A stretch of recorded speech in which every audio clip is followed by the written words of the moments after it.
Well, good evening, everybody. I don't know what it's like with you, but I can tell you that in Northern Ireland, it is a very dark, wet, and rainy night. So, how else would we choose to spend our time but being part of the CSAC Open Day? So, a very big warm welcome to all of you to our second ever CSAC Open Day. And you may be wondering who are CSAC and what do we do? And our remit is to provide information and advice on clinical and scientific matters to the the senior leadership team of the MPS Society. And usually for charity, we are actually able to award research grants into MPS and related disorders. And actually, over the years, the MPS Society has awarded more than £6 million in grants. And I can reassure you, we have a very thorough, transparent process where all our applications are peer reviewed before we decide to whom we're going to award the grants. So I'd like to say to you, any of you who are on the call who have been fundraisers, a really, really big thank you, because some of the research you're going to hear about tonight would not have happened if you hadn't been doing all the wonderful things that you do. So I think if I can have the next slide, I can introduce my fellow CSAC members.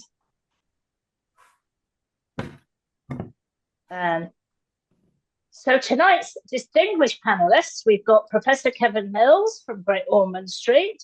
We've got Professor Brian Bigger, who was previously in Manchester, now in Edinburgh.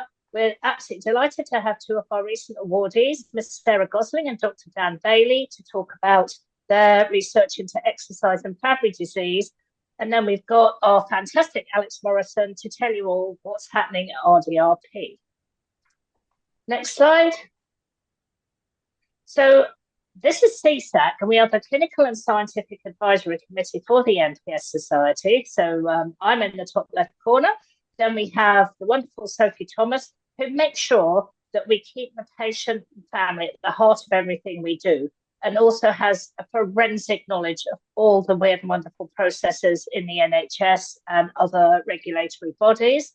We have Professor Simon Hills from Great Ormond Street, Professor Simon Jones from Manchester, Professor Brian Winchester, who used to be Simon Hills' boss at Great Ormond Street, Professor Derrylyn Hughes from the Royal Free, and our most recent member of CSAC is the fantastic Dr. David Whiteman, who has a long and distinguished history and career in the industry, particularly with great knowledge and experience of neuronopathic, MPS and related disorders. So I think between us all, we have a really big depth and breadth of knowledge, and we hope that is of help to the MPS Society. Bob is on the side because he joins us at all our meetings, but he's not a voting member. So that's CSAC, that's what we do. And tonight, you're going to hear about some of the work that we've been involved with. Now, if you've been following us on the socials or just keeping an eye on what's happening, you will know that the role of biomarkers has become incredibly important.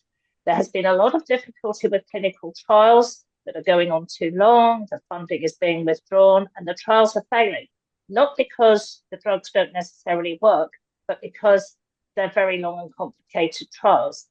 So there is a big groundswell of opinion on our side to try and get regulatory authorities to accept biomarkers as endpoints for clinical trials and markers of clinical trials, rather than having to wait a very long time for clinical results.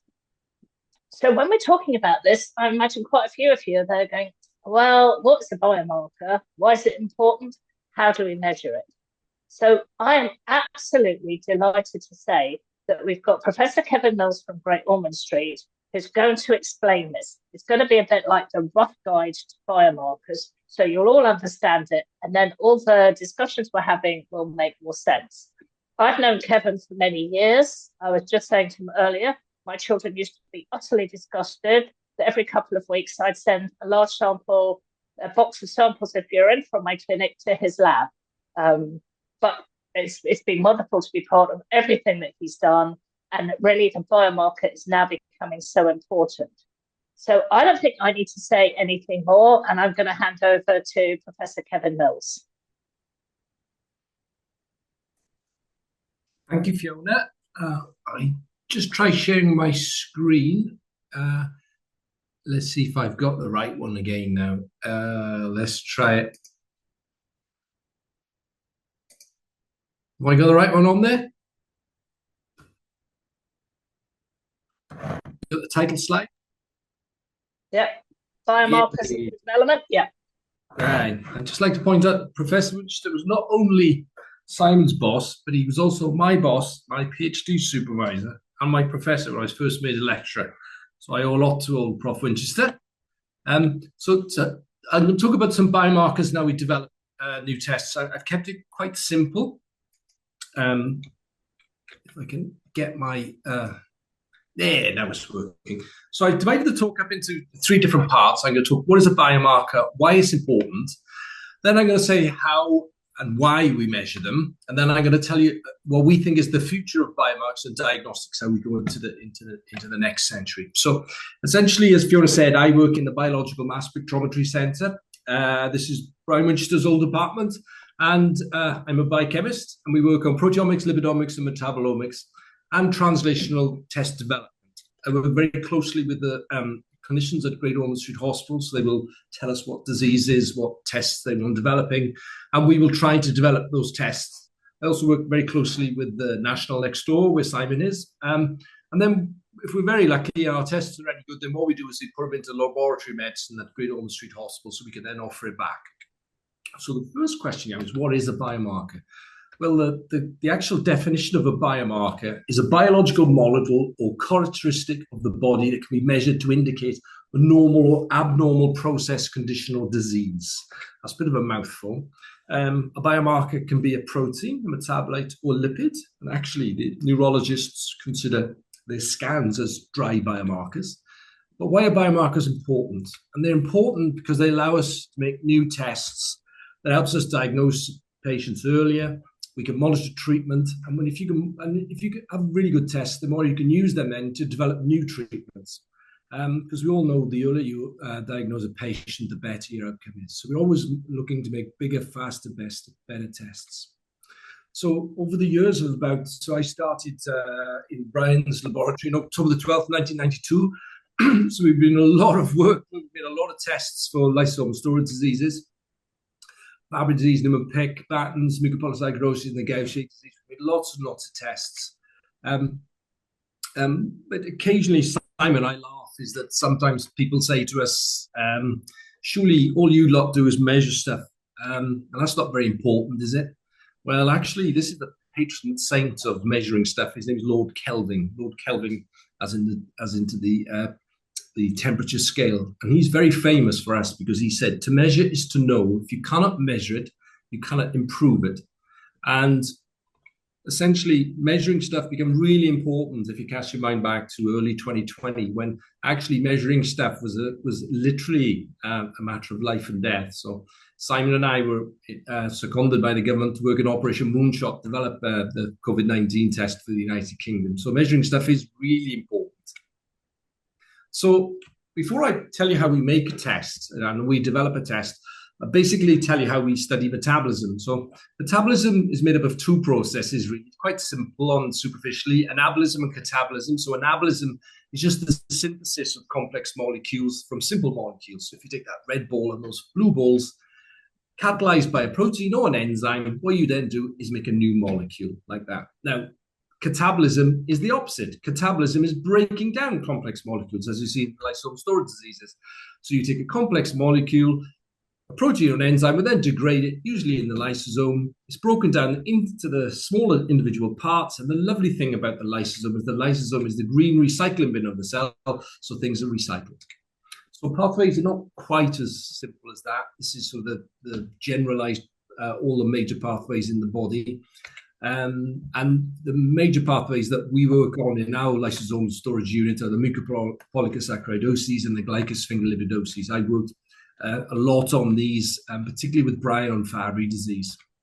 So in a normal pathway, what you would have is when you're trying to develop a test, in a normal pathway, you would have this series of molecules that are made bigger into a complex molecule, and it would be carried out by a series of enzymes. And eventually you would get loads and loads of the end product on the far right here. That's where the flux of the assay is. In catabolism, it's the other way around. It would be degrading that molecule, and that happens in a normal pathway. Now, what happens when things go wrong, as in the lysosomal storage diseases? So say this big X is here, we have a block in that kind of pathway. Then what happens is if you have an enzyme deficiency, a mutation in a gene, or cofactor deficiency, then what happens is everything proximal to the lac before that block starts to build up. And these things that build up tend to be quite toxic. They're leaking to the circulation, the lysosome petrifies and things leak out, and they're not good for you. And things that are after the block tend to go down. So these things are decreased. So that's what it is by measuring these individual parts of the pathway and finding where things go up and things go down, give you a postal address to where that defect is. So we do this using something called mass spectrometry, and these are really expensive, complex instruments, cost about £1 million to about £350,000. To be a mass spectrometrist, you have to be a biochemist, a bit of a plumber, electrical engineer, a bioinformatician, and essentially an expert in lysosomes. So how do mass spectrometrists work? How would the mass spectrometrists use those mass specs to try and find out what's wrong with someone using those biomarkers? Well, if you imagine a biomarker, a biomarker has been a particular type of person that we want to find in the soup that is your plasma or your urine, what a mass spectrometer can do is it can weigh everybody in, say, a football stadium like this, and it can pick you out just by your weight. So that's what it is. They're just very, very accurate weighing machines. Now, instead of weighing people, we measure molecules, those individual molecules that go up or down. So if we have this test here, if we have this pathway, then if you imagine each one of these kettlebells resembles a part of the molecule and we weigh it, by measuring those kettlebell masses, we can measure the molecules and we can see what things are going up or down. And we can measure multiple things at a time. So because each molecule weighs slightly differently, the bigger it is, the more they weigh. So basically, all you have to remember for this is mass spectrometers are really fancy weighing machines, and they do things with unparalleled accuracy and sensitivity and specificity. That's the advantage of them. And most big, large hospitals have mass specs. Everyone in the United Kingdom is screened for PKU and beta oxidation defects from blood spots using mass spectrometers. So going back to what can we do when we know where the block is? So if you use your mass spec to weigh individual parts of the pathway, and you can find out where the block is, then what you can do is by measuring those biomarkers, what you can do is if the block is there, then what you can do is reduce the amount that's coming in, or you could go the other way around. You can supplement things after the block. Or what we do a lot of work at Great Ormond Street and with industries, we do a lot of gene and enzyme replacement therapy. So you can put the gene or the enzyme that's missing in from a patient. So essentially, there's a few examples of the work we've been doing over the years where we've diagnosed sort of new tests. So this is the one on the left. There is a new test for Niemann-Pick type C. Now, this is an example of how the testing is becoming more sophisticated. These are 3 different classes of molecules that we're measuring here to make a diagnosis. One is a sort of a lyso 509, one is a bile acid, and one are glycosphingolipids. Then also there's another test that sort of Wendy developed in her lab as a urine test. So you can also see we try to develop unconventional tests, blood spots, urines. That's our job, is to be 5-10 years ahead of the NHS.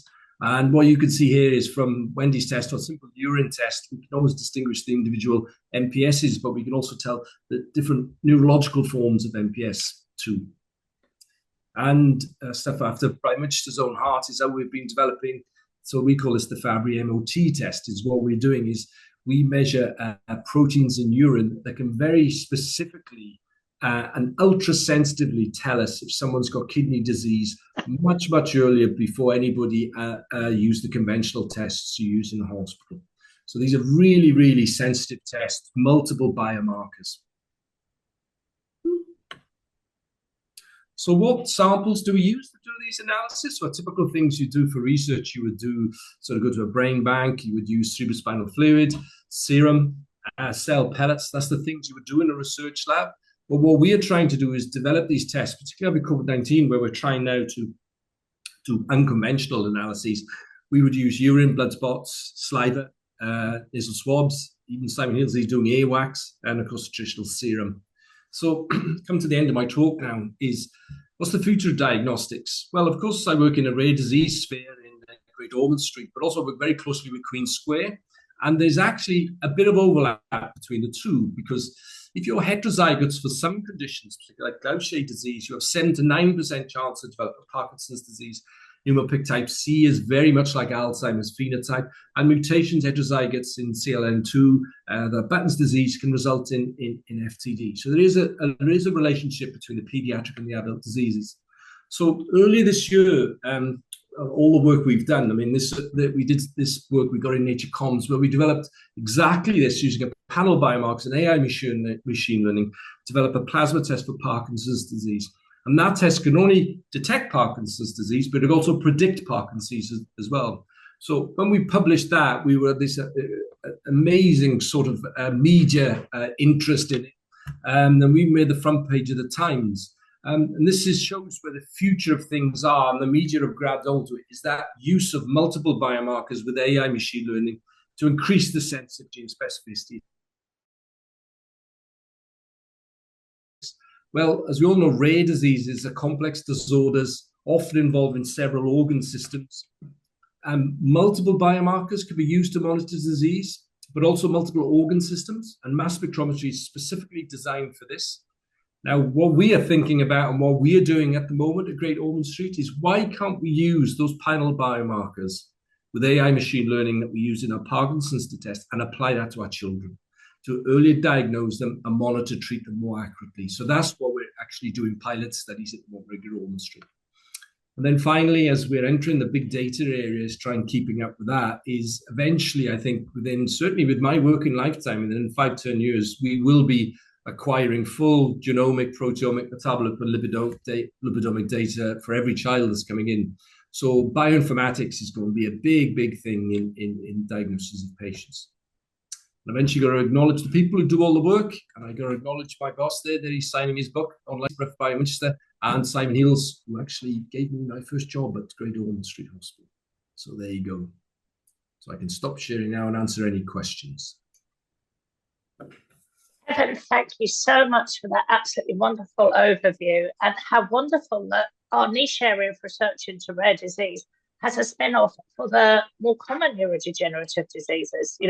We're worth it. People should invest in us because it has big implications for everybody. So I don't know if anybody has a pressing question for Kevin, but thank you so much. Fiona, we do have a question from one of our attendees. Given the accuracy of mass spectrometry, how can we demonstrate accuracy for things such as newborn screening? I think mass spectrometry sensitivity, specificity, accuracy is there. Is actually, I think, is more of an ethical point of view, and almost the will of the screening committees to allow us to do it is more the problem. Is people like me can measure anything, test developers, whether we can or should or allowed to do it. I think that's the more important thing. And probably we could have an entire seminar on newborn screening. Yeah. Because as Kevin said, our technology is there. It is the screening committees, don't get me started, but I think it does mean that the future is very bright for such things. Kevin, thank you so much for making such a complicated subject so very interesting and accessible. So thank you. Our next speaker tonight is Professor Brian Bigger, a very old friend of the MPS Society. I used to always say to Brian, Brian was the guy who lived in Fiji, whose parents sent him to Belfast to go to school, which was a monumental journey, usually taken by, older explorers, and he went as a child.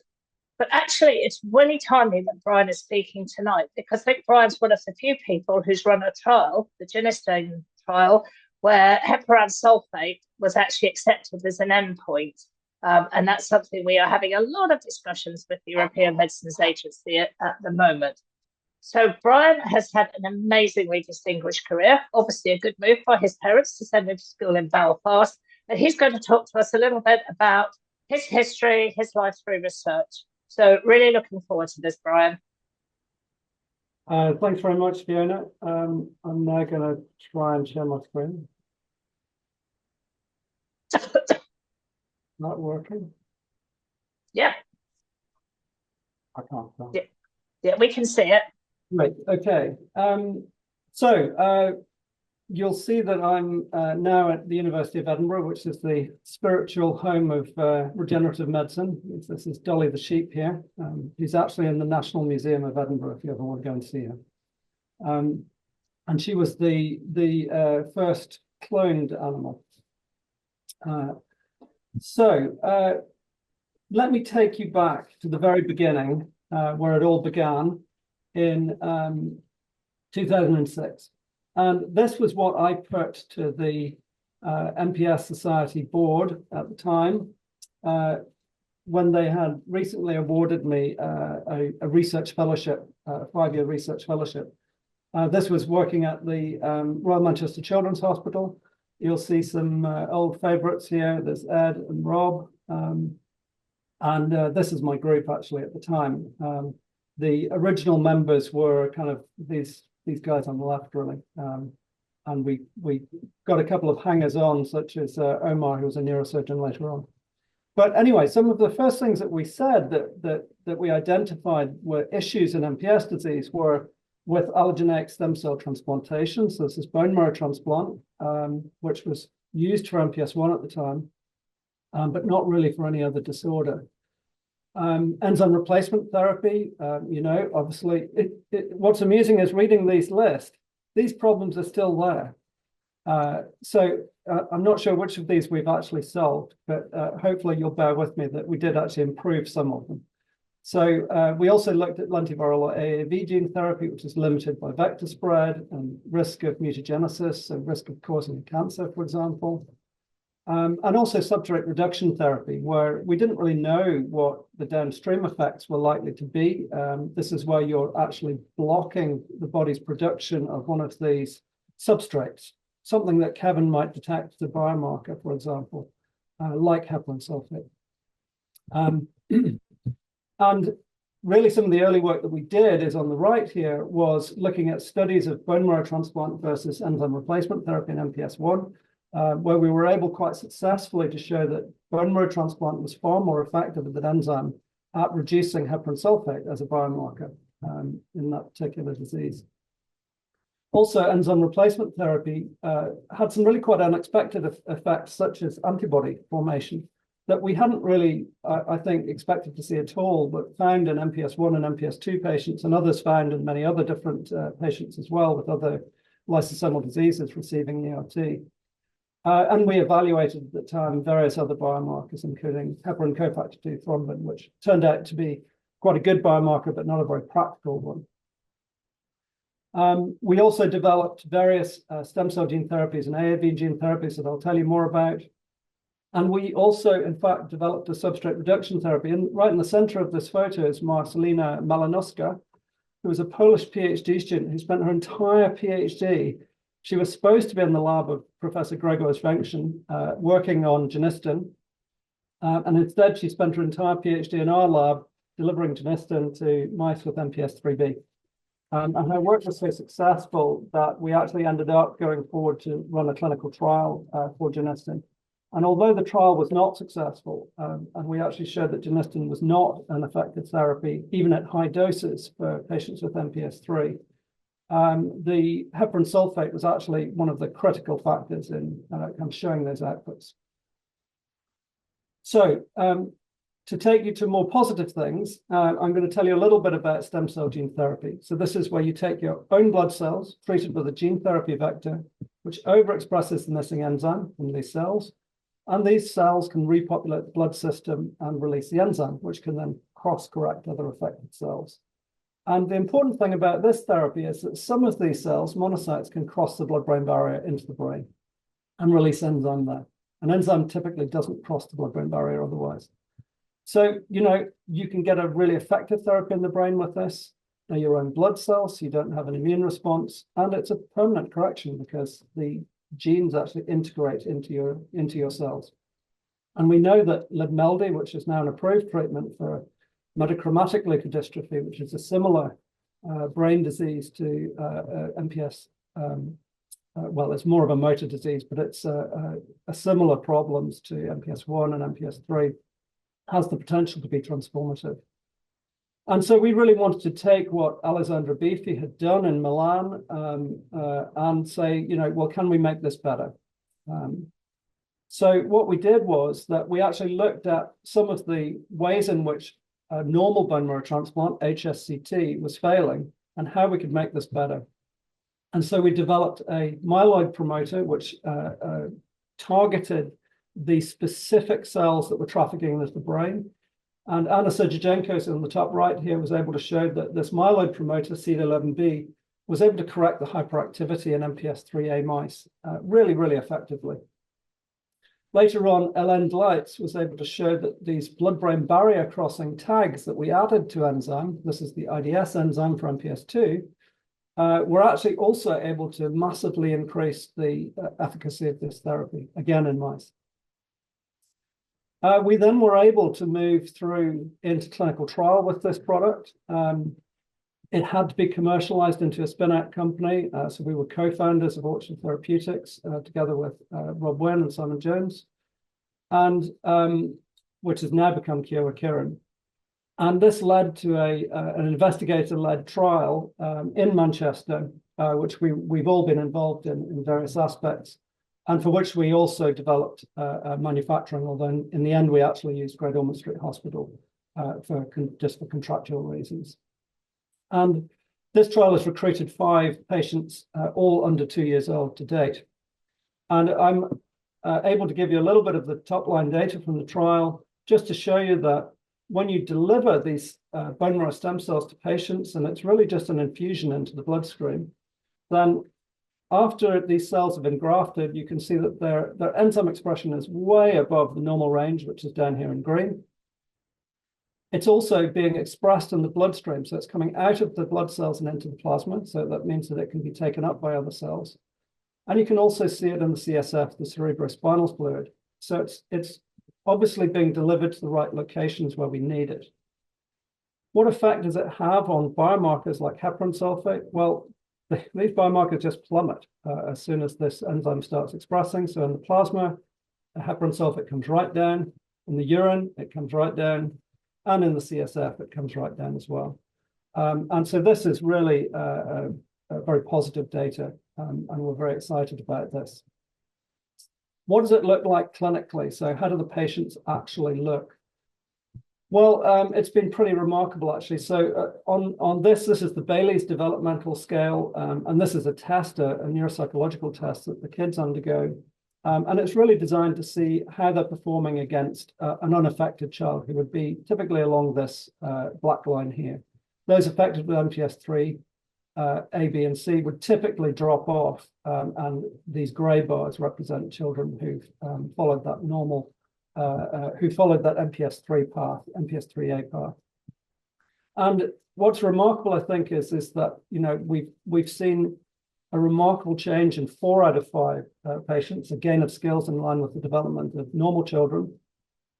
So this child up here, for example, is able to work in nursery with a knife and with other children, which would be interesting with a Sanfilippo child normally. He's also able to tolerate wearing a mask and glasses. This young lady here is able to ride a scooter and speaks 2 languages. And really, you know, we have similar stories for all of these kids who've really shown quite a remarkable development. Less so for patient 1, who has not done as well as the others, but has arrested in their cognitive loss. They're also the first MPS IIIA patients with the rapidly progressive phenotype who've been able to move onto the Kaufman scale, which is basically the next developmental scale that these kids would usually be tested on. And we're now able to say, thankfully, that we're working with Orchard to design a registrational study and establish a commercial manufacturing process for advancing the program should proof of study concept data continue to support further development. And if that isn't an industrial statement, I don't know what is, but anyway, that's what we're allowed to say. So we've developed this for various different clinical trials and diseases. This is for MPS IIIA. This is for MPS 2. This trial has just opened. Well, it's actually been open for a while, but the first patient is coming in for an apheresis very shortly. We developed an anti-inflammatory therapy for MPS 3A as well, which has been quite remarkable because it resulted actually in a clinical trial of anakinra, which is the drug product of IL-1 receptor antagonist, IL-1RA, in California. And that was in later stage Sanfilippo patients. And that's really had some very interesting outcomes. That was Linda Polgreen. So that actually is really, I think, very positive for patients with Sanfilippo, although still early days. And for MPS 3B, watch this space. We hope something will be coming soon for that. And what are we doing now?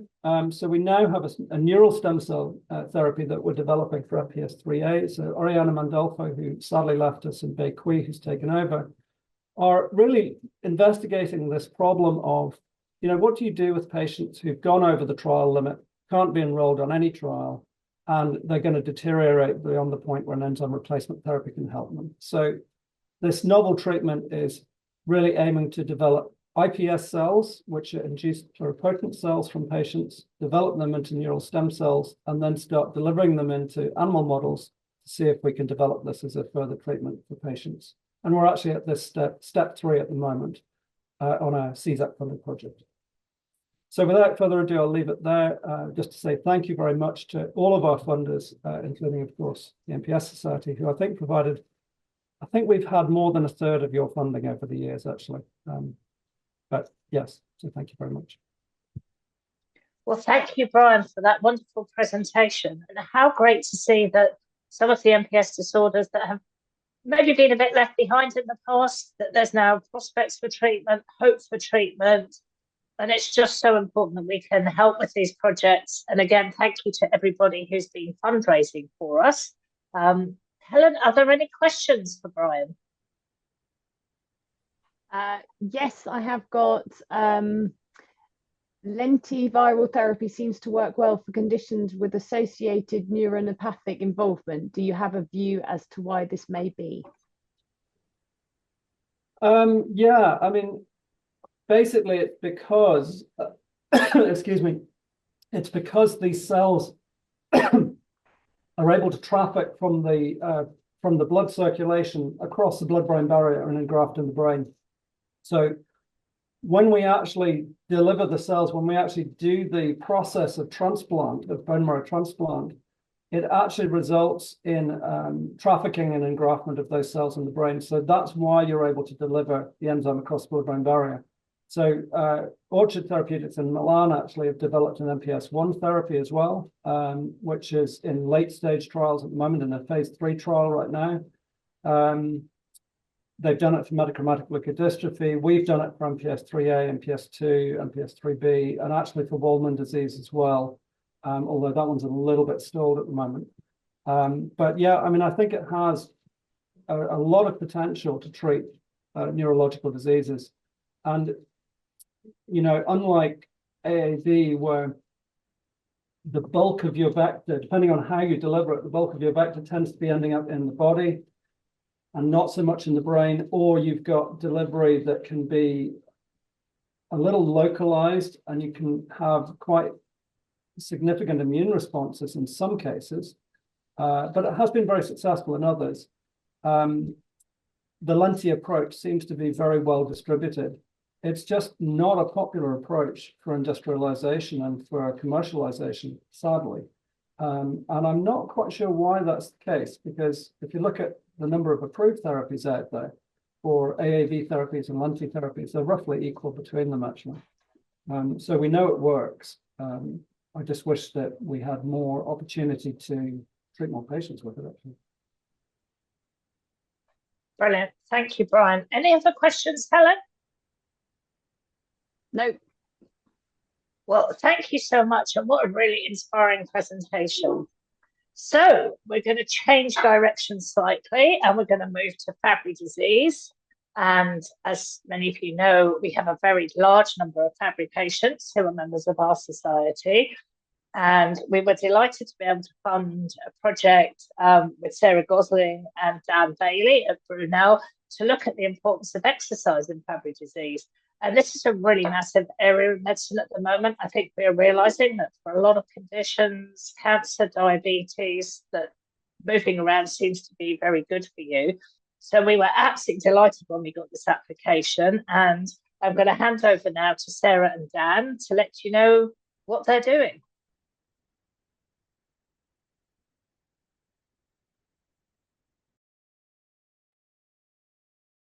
Great, thanks very much for the introduction, Fiona. Once we've got the slides being shared, I'll kick off. So yeah, just to give you a bit more of an introduction, I'm Dan. I'm a reader in sedentary behaviour and health at Brunel University. I lead our Centre for Physical Activity in Health and Disease, and we were fortunate enough to get this funding from the MPS Society to fund Sarah's PhD that she has just gone into her third year of, so her third and final year. And Sarah is a physiotherapist by background as well. Just before we move on, you'll see a couple of QR codes, one at the start on the starting slide now, and one at the end as well. If while we're talking about our research, you think, oh, that's interesting, or I want to find out more information, or I might want to take part in the research that we're doing, then scan the QR code, and then you can just provide some contact details, or we can be in touch to give you more information. And we probably should also say that also within our team of researchers, we have Professor Cherry Kilbride at Brunel University, and also at the Royal Free, and Professor Darren Hughes from the Royal Free in UCL. All right, Sarah, can we go to the next slide, please? So just to give you a quick introduction into physical activity, Fiona mentioned exercise, which we would say is planned, structured, might be competitive as well, but we're interested in all types of physical activity and how they could be important in managing long-term health conditions such as this Fabry disease, which we're talking about here. So physical activity is defined as any movement that's produced by your muscles that burns energy.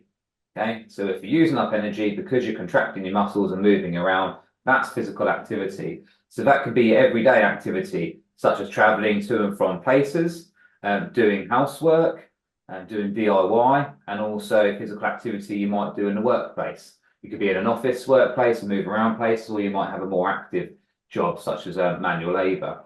We also have active recreational types of physical activities where people might walk or cycle for fun or as a pastime. And then we have sports where you might think more about exercise. So you might go to the gym or play a competitive sport or go swimming. But we're interested in trying to get people to do as much of any of these that they're happy and comfortable and able to do.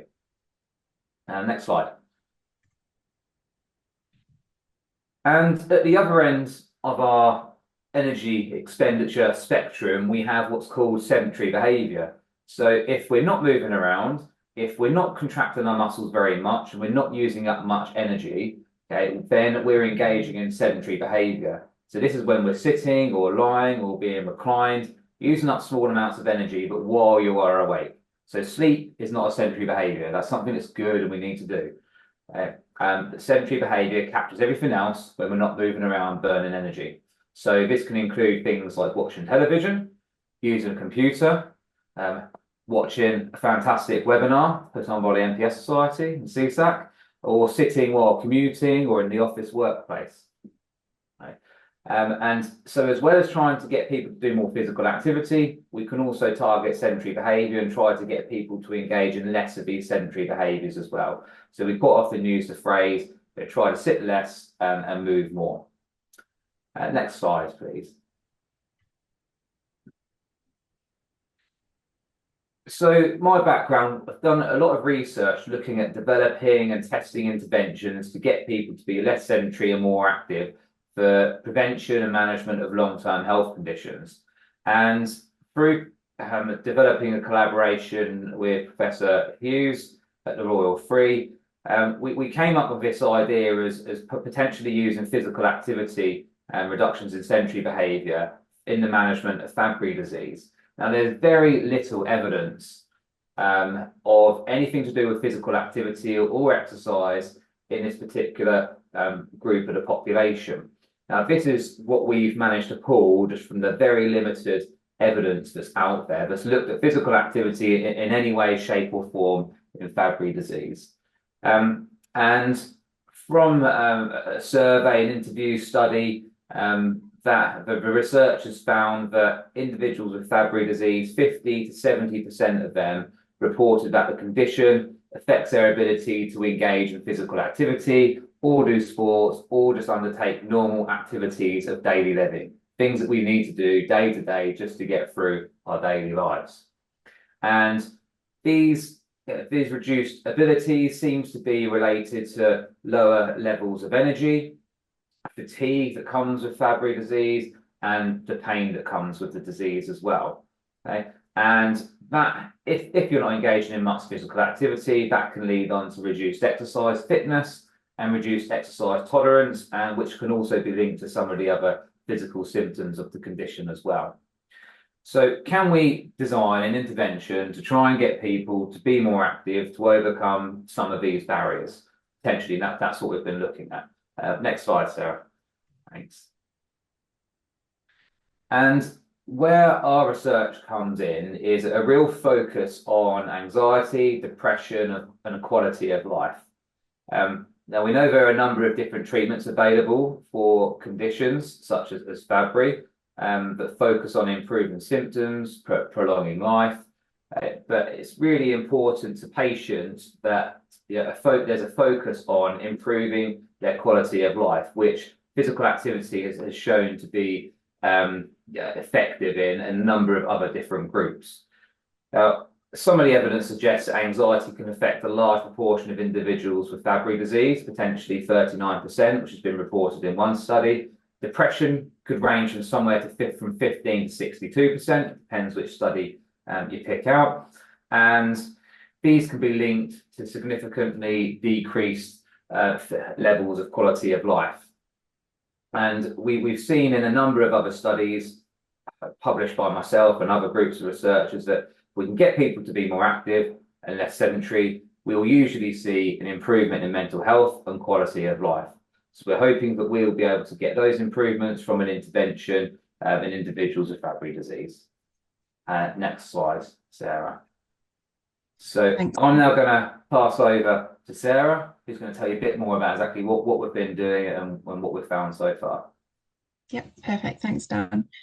So as Dan mentioned, there's been a lot of non-pharmacological interventions specifically around physical activity that have been developed for other disease groups and other conditions.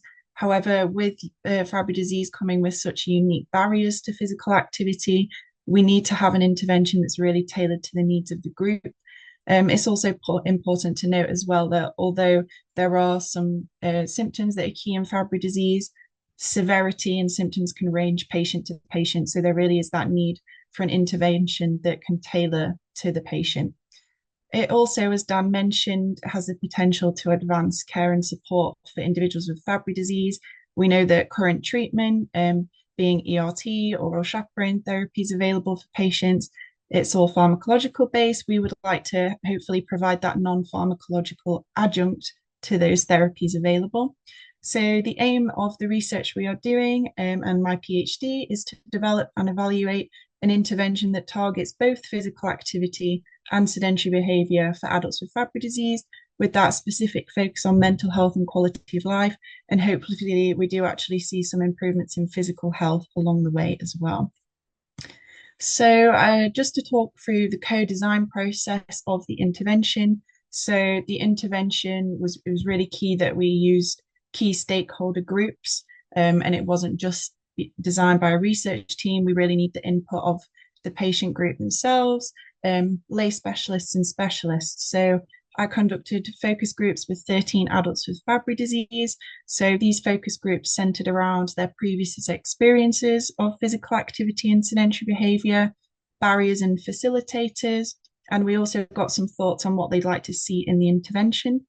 I also did focus groups with 8 family members of adults with Fabry disease. So these were undiagnosed family members, and also 6 MPS Society staff.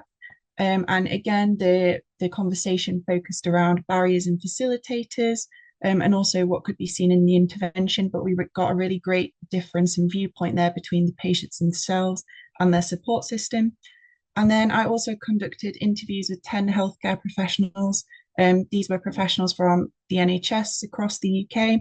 So we had consultants, registrars, we had clinical nurse specialists, and also a physiotherapist. And again, we talked around barriers and facilitators, having that healthcare professional background, what they think should be included in the intervention. So once I'd completed all of the data collection for all of these 3 key groups, I collated all of that information and got some intervention components together. And then I held some participatory workshops with 12 adults with Fabry disease to test these intervention components out, get any feedback, and then we were able to tailor and change anything that needed changing based off their feedback. So after completing the co-design process, we have co-designed our intervention named Active Fab. So again, with that focus on increasing physical activity and limiting sedentary behaviour. And from the co-design process, there are 5 key intervention components that were really prominent across all of the stakeholders involved. The first one being an initial consultation. So as soon as the patients are enrolled into the intervention, they will have a consultation with a physiotherapist to discuss their current physical activity and sedentary behaviour. So it will really allow the physiotherapist to work with the patient to discuss what areas they'd like to improve in. Is it maybe physical activity more so than sedentary behaviour? But we do really want to target both, and that's really important. As part of that consultation, the physiotherapist will also help the patient with goal setting for both physical activity and sedentary behaviour. Progress consultations as well. So it's really important that once the patients are in the intervention, they have progress sessions where they're able to have that point of contact, again, with that physiotherapist who did their initial assessment. So that builds the rapport. It provides a check-in point, and it allows the physiotherapist to have some sort of insight to how the patient's engaging with the intervention. It also allows reviewing of both those physical activity and sedentary behaviour goals. So it allows for progression or regression based on how the participant's going. It really allows the physiotherapist to provide that advice and support, and the patient's not sort of left alone in the intervention. We also have online education. So we have collaborated with the design team at Brunel. So the design department are helping us with design and intervention website. So it covers information on both physical activity and sedentary behaviour. It provides some exercise examples. So it covers things all the way from balance, strength, flexibility, and aerobic activities. So we really show that spectrum. We also have a smartwatch that we're going to be using in the intervention. So it's the My Smart Band 6 for anyone who may know what that is. It tracks physical activity and sedentary time. It has prompts for inactivity.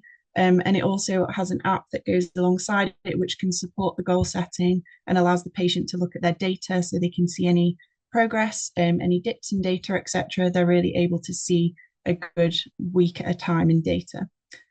We also found it important to have a peer support group for the adults with Fabry. So everyone in the intervention will have the opportunity to opt into this peer support group. It will be online once per month, and it allows them to support each other in the intervention, provide any tips, etc. to each other. So there's really that sort of community feel to the intervention. So just to give you a quick snapshot of the website that's currently being designed. So we're going to provide information on things like the UK guidelines currently. So this example's on sedentary behaviour. We're also going to provide things like risks of being sedentary, but also the benefits of reducing your sedentary time. Just another snapshot as well, in terms of sedentary behaviour, we'll also provide tips and ideas of how you can reduce that sedentary time. And if you look along the top, you can see that we have tabs for sedentary behaviour that I've discussed, physical activity, the specific exercises for all of those components of fitness I mentioned, a tab on goal setting where we actually support them with the goal setting, which will help with the consultations also. Advice on how to use the wearable, so that links in with actually using the wearable and the app. And we're also going to provide a tab on friends and family, so we can really provide any ideas or suggestions about how friends and family can even support the adult with Fabry whilst they're in the intervention. Just to give a quick idea of the next steps, so now that this intervention has been co-designed, we obviously need to test that it's feasible to deliver, it's acceptable to the patients, and also really important that it's safe as well. So we are going to be doing a 3-month feasibility trial with 45 adults with Fabry disease living in the UK. So 30 adults with Fabry will be in the intervention and 15 in the control group. As I mentioned, the intervention cohort will get the 5 components there. They'll have 2 progression consultations. So they'll have their initial consultation day 1, first progression consultation week 2, and their second progression consultation week 6. That then allows them to sort of get along with the intervention themselves. It allows them to become a bit more autonomous in their behaviours without constantly relying on that support, but there will be open communication channels if they have any questions or they need any help there. So we would just like to say again, as Dan mentioned, if there are any adults with Fabry disease on the call or anyone who maybe wants any more information about what we're doing, please feel free to scan the QR code and provide your details. This will only come to myself, so everything will be kept secure. And we would just like to thank the MPS Society for your funding, because without this research wouldn't be possible. Thank you. Well, thank you so much, Sarah and Dan. It's been great to hear how your work's going, and it's lovely to think that we're not just relying on medical intervention, we're doing more lifestyle things, and I think it does give patients agency. I think sometimes when you have a disease, whether it's an inherited disease or like a cancer, you can sometimes feel that you have no agency, and I think what you're doing is giving patients agency, which I think is wonderful. Helen, do we have any questions? No specific questions for this one. So we'll hang on and see if we have any questions at the end, but thank you so much for such a fantastic presentation. And now, last but not least, we have Alex Morrison from Rare Disease Research Partners. So they were set up as MPS Commercial a little while ago, and they are part of our organisation that does research, all sorts of patient engagement.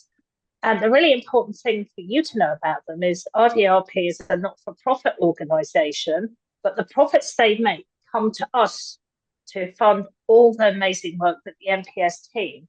And I'm really happy to say that over the years, the work that RDRP has done supported the MPS Society with £2 million. So that's amazing. So I'm going to hand it over to Alex now to tell all of you about the work that she and her very wonderful team are doing. Thank you very much, Fiona, and thank you to CSAC for inviting me to speak tonight. First slide, please. Sorry, Helen, next slide, please. So I'm the head of research and medical communications at Rare Disease Research Partners, and we call ourselves RDRP for short. And for those that are not familiar with us, as Fiona mentioned, we are part of the MPS Society family. As you know, the MPS Society is a charity, and RDRP is a company that's owned by the charity. So we share the same CEO, that's Bob Stevens, he's CEO of RDRP and the MPS Society. And we work together to support rare disease communities while maintaining professional boundaries between the charity and the company that let us operate as a business. And we're a unique business in several ways. One of them is because we only work in rare diseases. We offer a range of services that other companies might not do. So that includes clinical trial logistics, research and medical communications, and very importantly, we operate on a not-for-profit basis. So as Fiona mentioned, any surplus that we make at the end of the year that is gifted to the MPS Society to support their charitable aims. Next slide, please. So a little bit about where we've come from. And the story goes back to really 2006, when patients and their families were finding it difficult to take part or stay on clinical trials. And a lot of this was to do with the travel involved. There'd be few sites, as you know, in a rare disease clinical trial, and also the expense involved in getting to those sites and attending the trial visits. So although patients were reimbursed for their expenses that they incurred, payments were often processed by the pharmaceutical companies sponsoring the studies on business timelines, so families could be waiting 60 days or more for their payments to come back. You know, and this was just untenable for some of the families. So the MPS Society started to provide a service to support patients to improve access to trials, make it accessible for more people by dealing with those travel arrangements, families that needed to relocate, and the payment of expenses. And that's where the Clinical Trial Support Service, which is a key feature of RDRP, was born. So this led to the creation of the company, RDRP, which back then was called MPS Commercial. And over the years, that developed into a specialist clinical trial service that understands the particular challenges faced by the patients and families that we support. And this can be anything from in-person vetting of accommodation and making sure it's suitable, international relocations and all the things that involves with helping families to find schooling, and employment and everything that goes along with, you know, sometimes moving to a completely different country to take part in a trial, and even mental health support during the trial itself. So our services expanded in 2017 when we started to support the first managed access agreement in a rare disease. So this involved collecting information about patients' experience of treatment for the first treatment for MPS 4. And this information was needed for decisions around whether the treatment would become available on the NHS. So this is where I joined RDRP to start that data collection. And I now have a team of researchers and medical writers who specialise in running and publishing patient and caregiver experience studies and developing patient-friendly materials on diseases and treatments. And our research, in our case, is conducted not in the lab, but via surveys and interviews and focus groups and advisory boards, and sometimes just at the desk if we're going through published studies or doing something like a literature review. Next slide, please. So although our work at first was in diseases supported by the MPS Society only, we found that there are many parallels with other rare and complex diseases. And over the years, our services have spread out to diseases beyond those supported by the Society. Across all our services is embedded our close connection to the patient communities, the patient organisations that support them, and also the clinical centres that care for them. At our heart, we aim to promote understanding, care and treatment of rare diseases while taking good care of the people who are taking part in the research, whether that be a clinical trial or, you know, one of our focus groups. And we're very proud of the contributions that we've been able to make to the advancement of knowledge and treatment in rare disease with the support of the community. Thank you. Thank you so much, Alex, for that great presentation and a lovely overview of what you do. And as someone who has had patients various clinical trials, I can certainly say that you looked after my patients very well, even to the extent of one of our patients was in the top of a tower block of flats and his lift broke, and you were actually able to get him down and get him to the airport. So thank you so much. Helen, are there any questions for Alex or any other questions coming in? No, no further questions. Well, on that note, I would really like to thank all our speakers today. It's been fantastic to hear everything you've said. I think now those of you who are following the current biomarker debate will have a much better understanding of biomarkers. I think it's been lovely to hear about all the work that Brian Bigger has been doing over the years. We really look forward to hearing how the intervention in Fabry disease comes about, and we look forward to seeing how RDRP continues to develop. I'd like to pay a really big thank you to Harriet from RDRP, who organised all of this, and this has been such a busy time for Harriet, so thank you so much for making sure this works. I'd also like to say a massive thank you to Helen and Steffi, who made sure all the tech works, because I think this is literally the most stressful part of any online conference. And I'd like to thank all of you for coming along and joining us, and a particularly big thank you to all of the fundraisers. And I really hope now you've seen some of the great work that all your hard work has supported. So thank you so much for joining us. And we look forward to seeing you at our next meeting. Thank you.